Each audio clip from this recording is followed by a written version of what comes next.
ব্রিটেনে প্রযুক্তির কারণে স্কুল কলেজে এক্সাম অ্যাসেসমেন্ট নিয়ে শঙ্কা দেখা দিয়েছে।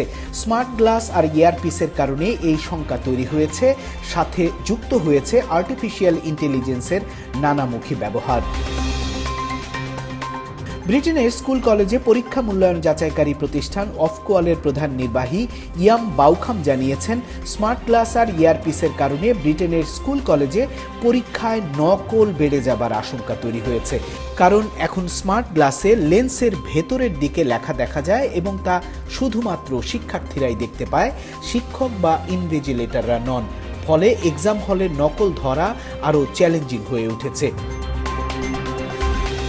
স্মার্টফোন ও স্মার্ট ওয়াচের মাধ্যমে এমনিতেই ব্রিটেনের স্কুল কলেজে পরীক্ষার সময় নকল বা প্রতারণার ঘটনা সাম্প্রতিক সময়ে বেড়েছে।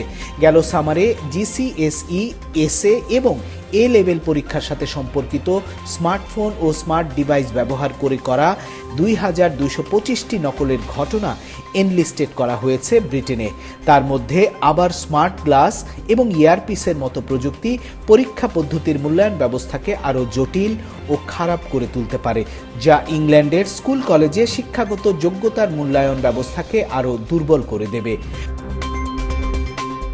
বাউখাম ইঙ্গিত দিয়েছেন, এ লেভেল ও জিসিএসই এর জন্য জমা দেয়া কোর্সগুলোকে শিক্ষার্থীদের এআই এর ব্যবহার রোধ করতে আরও কঠোর যাচাই ব্যবস্থা চালু হতে পারে, আর স্টুডেন্টদের কোর্স ওয়ার্কগুলো আরও কঠোরভাবে যাচাই বাছাইয়ের নির্দেশনা আসতে পারে বলে ইঙ্গিত দিয়েছেন অফকোয়ালের প্রধান নির্বাহী ইয়ান বাউখাম।